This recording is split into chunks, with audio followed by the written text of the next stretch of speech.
السلام علیکم الحمدللہ والصلاة والسلام علی رسول اللہ اما بعد فقال اللہ عز وجل وما آتاکم الرسول فخذوه وما نهاکم عنہ فانتہوا واتقوا اللہ ان اللہ شدید العقاب۔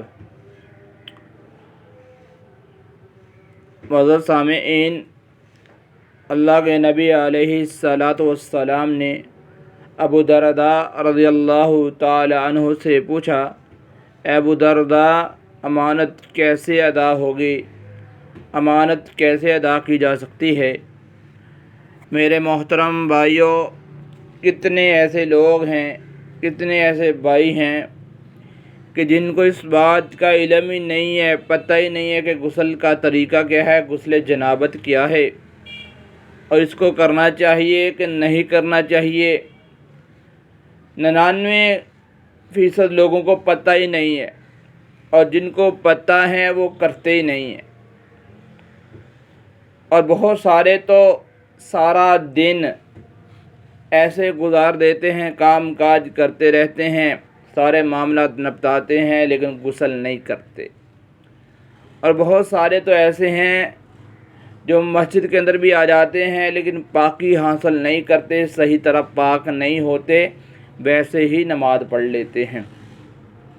یہ پاکیزگی، یہ امانت ہے، کیونکہ اللہ تعالیٰ پاکیزگی کو، طہارت کو پسند کرتا ہے، اور فرمایا وہ بندہ بشرم بن کے مسجد کے اندر آ جاتا ہے دیکھا دیکھی، اور آ کے نماز پڑھ لیتا ہے، صحیح طرح پاکی حاصل نہیں کرتا، غسل نہیں کرتا، نماز کو پاک نہیں کرتا، صاف نہیں کرتا، یعنی کہ انسان خود ہی پاک نہیں ہے تو نماز کیسے پاک ہوگی؟ انسان خود ہی صحیح نہیں ہے تو نماز کیسے صحیح ہوگی؟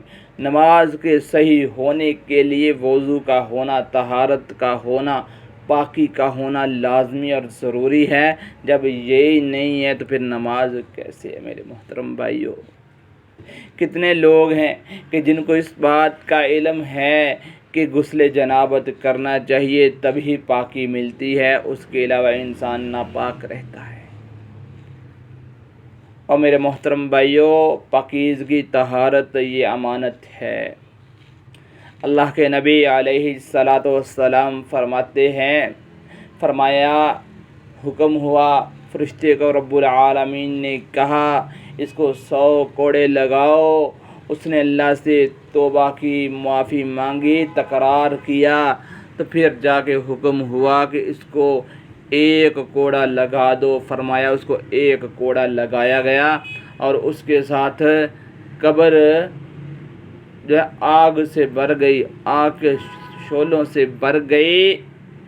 پوچھا گیا، اللہ یہ عذاب کیوں ہو رہا ہے؟ کہا تو نے ایک نماز، صلاۃ واحدہ، ایک نماز پاکی کی حالت میں نہیں پڑھی، ناپاکی کی حالت میں ایک نماز پڑھی تھی، تو نے پاکی حاصل نہیں کی، تو نے طہارت حاصل نہیں کی، یہ اس کی سزا ہے، یہ اس کا عذاب ہے۔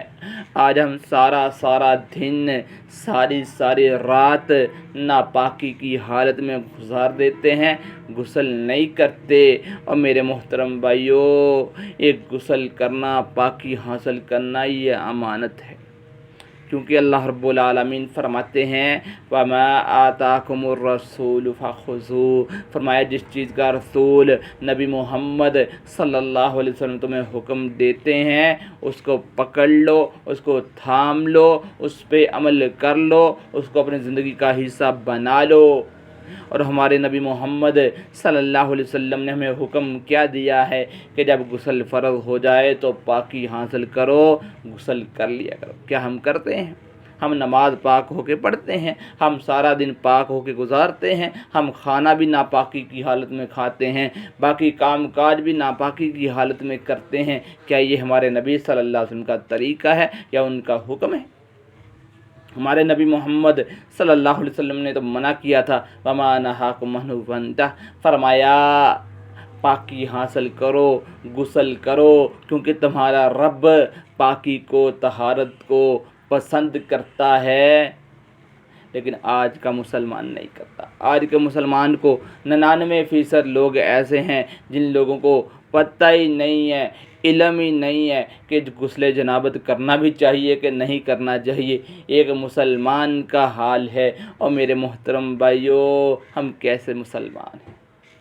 تو میرے محترم بھائیوں، غسل جنابت فرض ہے۔ یہ ناپاکی رہتی ہے، انسان ناپاک رہتا ہے جب تک غسل نہیں کرتا۔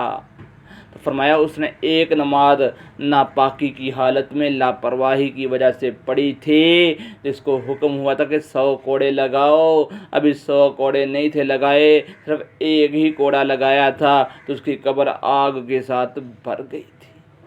اگر ہم قبر کے عذاب سے، جہنم کے عذاب سے بچنا چاہتے ہیں، ہمیں غسل کرنا پڑے گا، پاکی حاصل کرنی پڑے گی، ناپاکی میں سارا دن نہیں گزارنا۔ اور بہت سارے بھائیوں کو تو پتہ ہی نہیں ہے کہ نماز بھی وضو کر کے پڑھنی چاہیے۔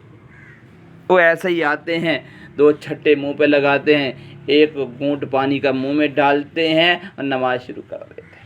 اور میرے محترم بھائیوں، اگر ہم اللہ تعالیٰ کے عذاب سے بچنا چاہتے ہیں، اللہ تعالیٰ کی پکڑ سے بچنا چاہتے ہیں، تو اس کا ایک ہی حل ہے، ایک ہی طریقہ ہے کہ ہم نبی صلی اللہ علیہ وسلم کی بات کو مان کے غسل کر لیا کریں، پاکی حاصل کر لیا کریں، کیونکہ اللہ رب العالمین نے فرمایا وَمَا آتَاكُمُ الرَّسُولُ فَخُذُوهُ وَمَا نَهَاكُمْ عَنْهُ فَانْتَهُوا۔ فرمایا جس چیز کا رسول اللہ صلی اللہ علیہ وسلم تمہیں حکم دیں فَخُذُوهُ، اس کو پکڑ لیا کرو، اور جس سے منع کریں اس سے رک جایا کرو۔ وَاتَّقُوا اللَّهَ، اور اللہ تعالیٰ سے ڈرتے رہو۔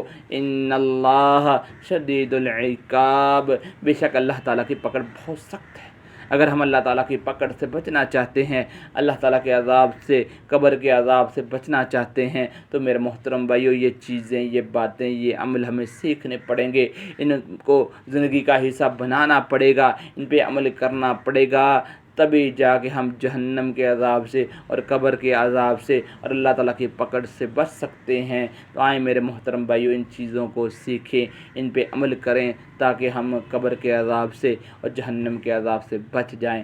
اللہ تعالیٰ سے دعا ہے کہ اللہ تعالیٰ کی بات کو سمجھ کر اس پر عمل کرنے کی توفیق عطا فرمائے۔ وما علینا الا البلاغ المبین والحمد للہ رب العالمین۔